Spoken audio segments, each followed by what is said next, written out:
had fun doing this the other day, so we're gonna make another one, another Vikings video for you, talking about off-season roster building, free agency specifically, all that good stuff. Um, Hundreds of videos are gonna be out there recapping who we got, what we're doing, what the rumors are. I'm not gonna rehash that. Probably getting Kyler tomorrow, which is a-okay with me. On that, $1.3 million deal.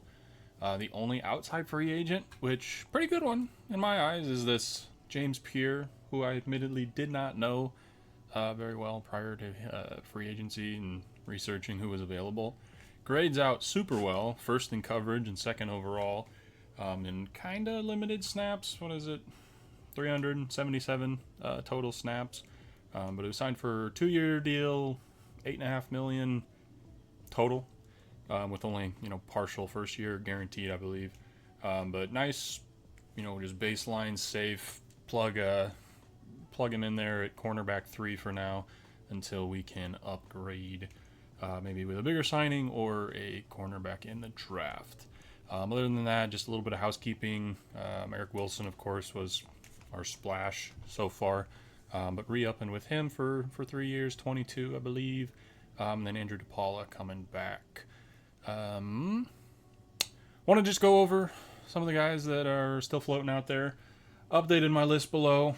No production value. It's just going to start there. No, pop-up magic for you. We got the O'Neal extension. I still would like to see that. At this point, seeing what edge makers are wanting and what that fella wants, just go ahead and trade Grenard. It has to be at a minimum like a mid-second plus. So maybe like a mid-second this year and a fourth next year. That would be fine. I'm hoping after Hendrickson signs, someone gets desperate and ponies up, an early second or a late first, but we'll see there. We kind of missed out on the running back market. I saw we were in on Travis Etienne. That would have been sweet, but maybe not at that money. He got paid. My prediction or my hope from the last video was Kenneth Gainwell. He was up here one step below, but kind of a similar player I have in my mind is Rachaad White. Probably the best running back left. 27, so he's not like a long-term option, but super adept at catching the ball out of the backfield. He's got a little wiggle. He's not like a speedster, but he's quick and agile enough. Would make a nice kind of 1B to Jordan Mason's 1A. That's an underwhelming running back deal in my mind, but it's like a safe one. It's like a middle of the road, get a little bit of every flavor, and then maybe you can go into the draft and get someone else. I think with Naylor gone and with where we're picking in the draft, I do want a veteran to come in to either just outright take wide receiver 3 or compete with Ty Felton. There's a couple left. One that makes a lot of sense in my mind is Darnell Mooney. I see projections where it's like $8 million a year. I don't think so. I think 6 would be perfectly acceptable for him and for what we need him to do. He's got some speed. He's familiar with the NFC North. Last year was kind of a stinker, but before that in 2024, he almost had 1,000 yards, being like the 4th option in the offense in Atlanta, which is essentially what he would be here. So sign me up for Darnell Mooney, and then I'm holding to it. I want an old 5-tech. I don't want to play, 2 young guys and Jalen Redmond on the defensive line. I want an old man with that old man strength who can come in and give you a high-level play while also, not breaking the bank. You're not overly committing to them. Cam Jordan can do that. Calais Campbell can do that. And then again, whoever you draft. And for Redmond and TID, LDR, etc., you're getting invaluable experience, stuff like that from them. They can, share you the secrets of the trade. Last bit of information I wanted to go over here. Just kind of a quick scroll through what Bleacher Report. There's a billion of these lists online, but I want to see who Bleacher Report is soon. Who's out there. What are they maybe looking to make? Teams that could be in on them, and how that lines up with our needs moving forward, which are essentially the same as they were previously. I don't think Pierre is going to be a starting corner. I think he's a super interesting cornerback 4 and like ace special teamer. I'm happy to get him, but I still think we can upgrade cornerback 3, or maybe even 2, really. Um, Tariq Woolen, very interesting. Kind of like James Pierre, tall, a little inconsistent at times over the first few years of his year, but he would fit really well in Flores' defense. This is the main reason I'm hesitant. They project 3 years, $50 million. As we get further into free agency, I find that less and less likely.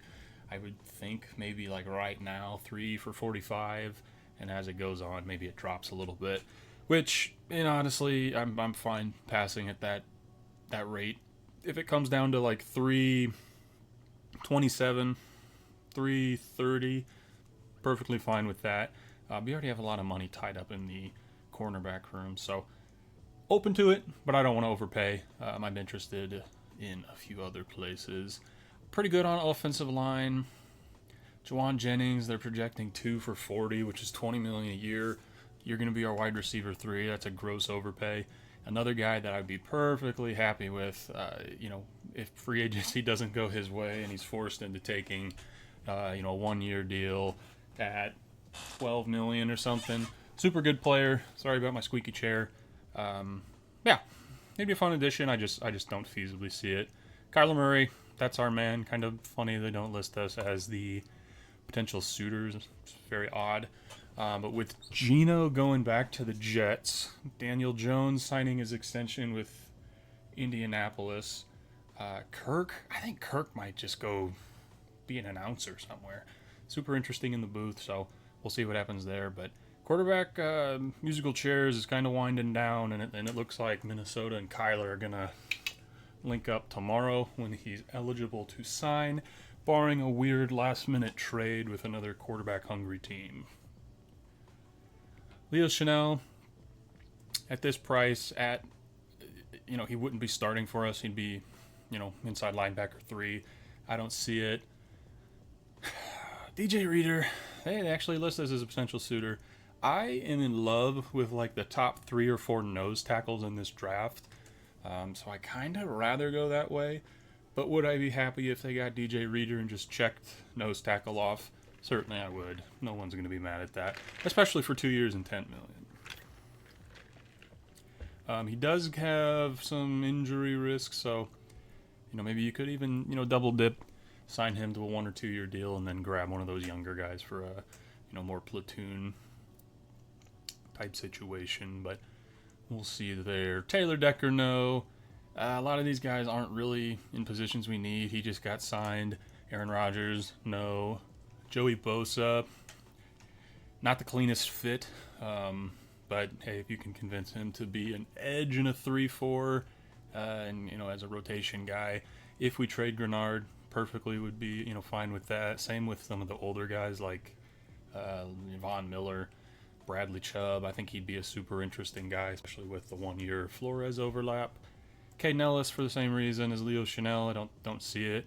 Jason, going to be a little bit too expensive. He's just got some youth on his side that's going to price him out of our range, I believe. Nobody here really does it for me. I'm not very interested in a Diggs reunion. He's going to want too much, and he's going to want to be a bigger part of the offense than we can provide. I think O-line and safety are interesting spots that we could consider. I'm not huge on Brisker or Byard, not just because they're Chicago Bears, free agents. If we're going to bring in a guy that isn't the hitman, if he's for sure out of the picture, someone like a Nick Cross, he'd probably be one of our like medium level splashes that we'd have to pay for, but he'd be super interesting. I think he'd work well with Metellus, and then you'd need to get a ball hawking guy in the draft, maybe like a Genesis Smith or something like that.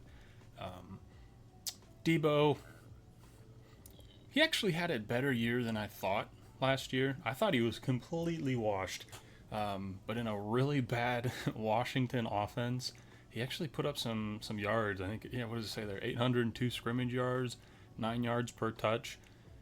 And if I recall, he's super adept at blocking, so that would actually be interesting. I would not hate it if we signed him for a year, maybe at 6, 7, 8 million a year. That one I haven't thought about that one. That'd be interesting. I'll think that a little bit more. Elton Jenkins, I think he got he got failed his physical. I know he had that leg injury with ligament, so I don't know. Probably not, but it's also funny to see how the Packers overreact when we sign the guys that leave them. No one here. Epineza is not a great fit in my mind, I believe, but don't hold me to it. Buffalo runs a 4-3, or at least they have a different mold. It's like Epineza and Joey Bosa. They're bigger, less explosive, but stronger ends compared to Grenard and Turner and AVG. Jalen Hawkins would be a sneaky good safety if we wanted to go that route. A little bit of a do-it-all. He's on the older side, so it's not a long commitment. It wouldn't prohibit you from getting any in the draft. Jonathan Allen? No. David Floyd, you can put in that same vein as Von Miller. Those types of guys where you're not bringing them in to be a huge part of the defense, but get them a handful of snaps a game, and they might be able to rack up a few sacks as, edge 4 or so on the team. But I do think it'd be smart to grab one of those guys in the event you lose Jonathan Grenard to trade, because then it would just be AVG and a bunch of, low 20-year-olds on the roster. Tyreek is one that a lot of people are split on. I'm a bit torn as well. I think he's more of a name value than anything at this point. If he would sign, first of all, if his leg checks out, if he can give you at least 60% of what he was, even just in like the Miami days, that'd be a interesting weapon to add. But with the antics and the off the field stuff and the injury and the age and just how he plays coming off those injuries, I'll probably steer clear overall.